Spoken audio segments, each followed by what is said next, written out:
supposed to have 3-year orders to San Diego, and then as he moved before I did, and then as soon as he got there, he's like, hey, we're actually going to have a Homefront shift, and we're going to be moving to Singapore.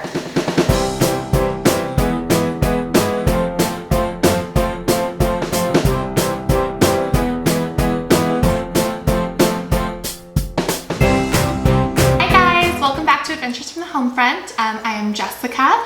We have Kate and our lovely guest host Joya today, and then this little guy is baby Parker. This is my little baby. Normally we have James here. Today we have baby Parker. Parker, can you say hi?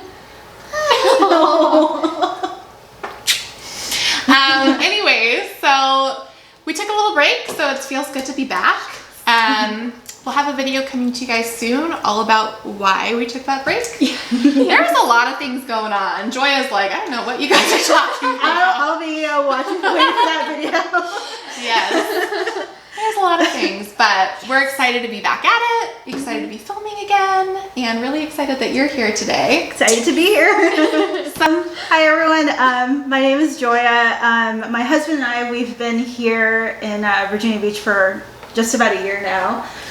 We moved from Millington, Tennessee, and he's active duty Navy. Okay. He's enlisted, and we've been together for about 9 years, but married for 7 years now. Awesome. So no kids yet, but we're working on it. They're working on it. So yeah. Yeah. Well, that's really cool. And so how long have you guys been in Norfolk? You said a year? About a year. It's been quite a, I guess, a journey. We met in Washington, D.C., and then he got orders to San Diego. And then, so we were supposed to have 3-year orders to San Diego, and then as he moved before I did. And then as soon as he got there, he's like, hey, we're actually going to have a Homefront shift, and we're going to be moving to Singapore. So that was a huge shock for me. Oh, yay. Yeah.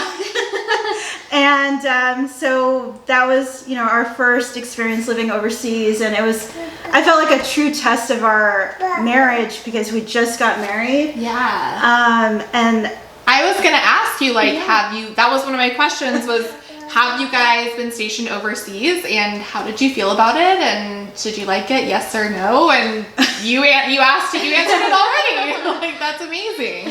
Singapore. That's crazy. How fun. Okay, well, yeah. I think it's fun, but you tell me. Is Singapore fun? It was definitely, so it helped that I had been there before just to visit, and I was actually more worried of how my husband was going to take it, the overseas move, because at least when we met, I really like to travel. I still do. And he did not, he just did not want to, explore really, or, try new places or anything. I mean, he was very much a homebody. And so I like to think that things happen for a reason. And I think Singapore was just a good, I think it was a good test of our marriage. And I think it was just a good thing for both of us. But having said that, I think there's pros and cons to, any duty station. Mm-hmm. And it was a little bit hard for me because it was kind of my, I guess, first exposure to the military community. And one of the things that I wasn't sure, believe it or not, was I didn't know how to act. I didn't, I thought, if I acted a certain way, it might directly or indirectly affect my husband's career. And so I didn't know, I guess I just didn't know how to be myself. Yes. I didn't know how to be myself. I guess I was worried that, people would gossip about me or, things like that. Yeah. So it was actually a pretty hard transition. And don't be that way, girls. Like, now, right? Yeah, just be you. Yeah. And that's what my husband, he kept telling me that, just be yourself, be yourself.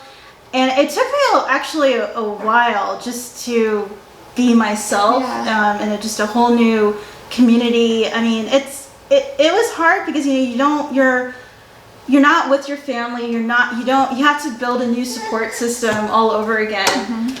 So it was a little bit hard, just being in a completely different place. Oh, a different country, a different language, different everything. Yeah. And I think, like, especially, you know, it might have been a little bit easier for you since you've already been there and kind of experienced it. But I think for other people who are, like, their first time going overseas, it's definitely, like, a culture shock. Yes, definitely. Yeah, so. Well, it's a culture shock just going into the military. Oh, absolutely. For your husband to join the military, and then now you're a military spouse, and that's just a culture shock in general. And then you add on top of it, okay, now we're gonna do this in a new country.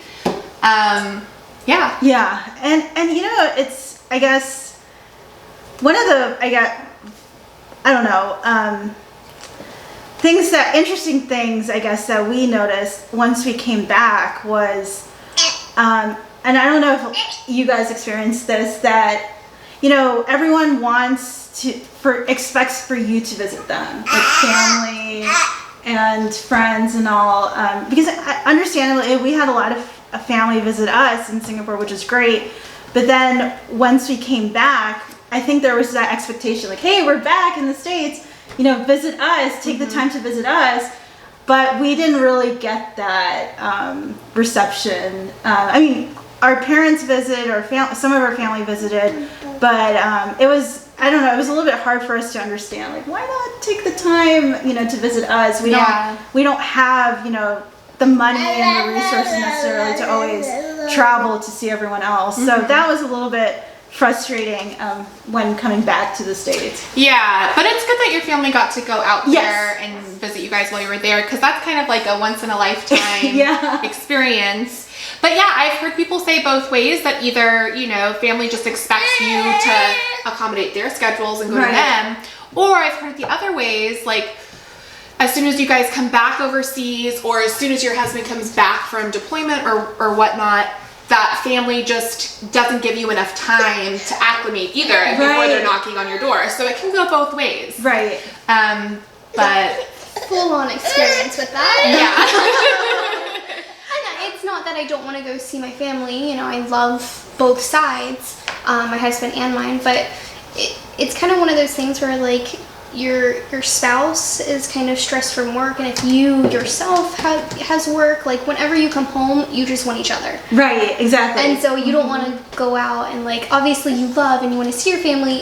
At the same time, you're like, I need this. Yes. I need this time. Like, I need, you know, to have the moments, because they're kind of, like, taken in a short amount of time. Right, You right. don't exactly, I guess, have... They're precious. Yeah, they're precious. Yeah, for sure. Yeah. So that's kind of an exciting start. Yeah. Kind of a scary one. You just get thrown into it. But she did it. She came out the other side. So if you guys are watching at home and your first orders that you guys go to is overseas, you can make it. Yes. You could totally do it. Any advice for people in that situation, maybe? Well, I guess one of the most stressful things moving overseas is definitely with pets. At the time, we were traveling with a dog and a cat, and at least with Singapore, there's a lot of documentation that is required.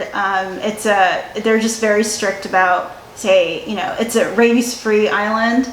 So that, I think, was one of the most stressful things for us, just to make sure that we were on top of everything. Your shot record. Yeah, everything. Well, I worked at a vet clinic. Okay, yeah. And so what a lot of people don't understand about that is you have to have a veterinarian that is actually certified to be able to sign those documents. Right. And so a lot of times, you know, people who are in those situations, they get very frustrated because they're like, oh, well, you're a veterinarian, you know, why can't you just do it? Right. So best advice for people who are moving out is just call around, or even if you already have a veterinarian, call them to make sure that they have someone who is actually certified. Because if you go and they're not, they can't do anything for you.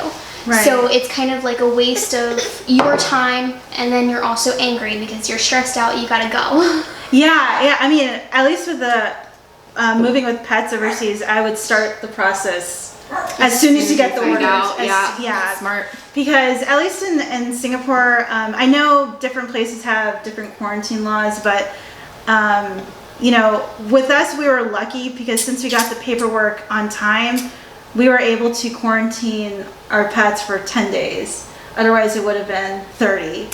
So, that's crazy. Yeah. Get that stuff done early. Yes. That's good advice. That's really good advice. Like a interesting or funny story, something that's happened to you so far in your military journey that people would find interesting, or I have to think. He was. I don't know if it's, I would say it's funny, but I guess, I don't know, maybe a little bit ironic that, so after Singapore, we were stationed in Millington, and so in itself, the duty station, there's really not much to do. It's close to Memphis, and I don't know, just there's really not much to do, but it turned out to be, I think, one of my favorite duty stations just based on the people.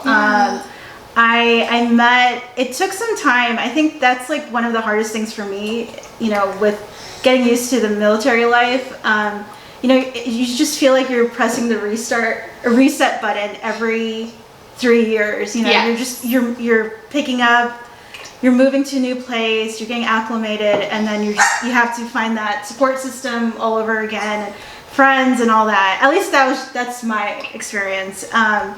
So Millington was just, it was another, I guess, culture shock for me, just because I've been so used to being a city person, and even with my husband too, I think we're city people, but Millington was just a whole different experience for us. I mean, it's somewhat country, and there's just, even the city of Memphis, there's a lot good food and all, but I don't know, it took me time, but in the process I met some great people. I met some great people, and built a really great support system out of that. So, you know, but yeah, what was I saying? A lot of people struggle with how to choose the right career, something that's gonna, you know, be able to transfer with you, or do you even start your career? Do you wait till they get out? I mean, what did you decide to do? How did you get into, because if you guys don't know, she's a social media marketer guru, and she's amazing. I guess I got a little bit, I guess, fortunate. Well, so let me backtrack. Before I got married and entered the military life, I actually had a completely different career. So I guess I was more in the, I studied international relations, so my career was like that. I was doing a lot of research and analysis and international relations, and so I guess when I met my husband and... Sorry, Joya, I'm really sorry. I'm listening to everything you're saying, and it's such good content. Please, I'm just gonna crop him out. Like, there's just gonna be a blank, a fuzzy screen right here. That's it. Because we're having fun. Yeah. Matters. So I guess just once, like when I met my husband and married him, you know, everything kind of just changed. So I don't know. I think it just kind of, I started to have more and more an interest in marketing, and I'm fortunate that I've been working for a company that just allowed me to kind of understood my situation, and allowed me to work remotely. Granted, that was actually hard. I think just, you know, there's a lot of hard things, like, you know, I mean, not only moving to Singapore, but just transitioning from working in, you know, an office environment to working from home was actually, you know, a lot of people say, oh, working from home, that must be amazing.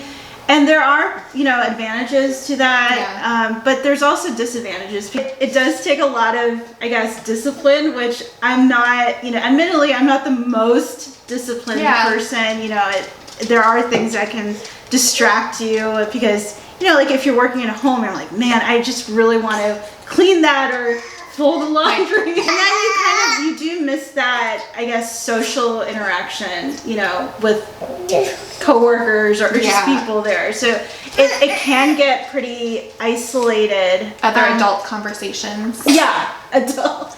Do you talk to your cat sometimes? I might. Yeah. Yes, and my dog. Yep. I know exactly about that.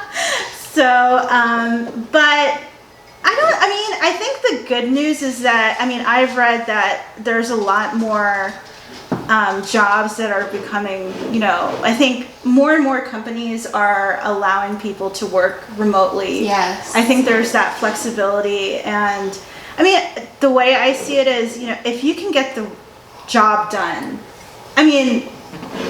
job done and you do it well, I think that's what it matters and stuff. And obviously, like I said, there are downsides from working remotely, but I don't know, I think I have hope. I think that is one of the hardest things of being a military spouse, that you are uprooted every couple of years, and then it's hard to kind of find consistency in your career. So I personally have hope that, you know, that will change, that I think that hopefully there will be more jobs, you know, that are geared to military spouses and allow them to, I guess, work remotely, or, you know, just keep it, you know, while you move from duty station to duty station. But I think, I don't know, I think if you look for it, I think it would be there. Okay guys, well, thank you for bearing with us. This was kind of a circus. Big thanks to Joya. Please come back on the show again when this one's not here. Don't hold it against us. It's not like this all the time. I feel like I'm all over the place because there's just so much going on, so I'm like, blah, blah, blah. I know. We really are having a really fun time though. Yes. So that's all that matters. But Just word vomit. Parker, look, what's that? What's that? Oh, what is that? Okay, we're gonna make this real quick. Go ahead and like and subscribe, and we will talk to you guys next time. Bye.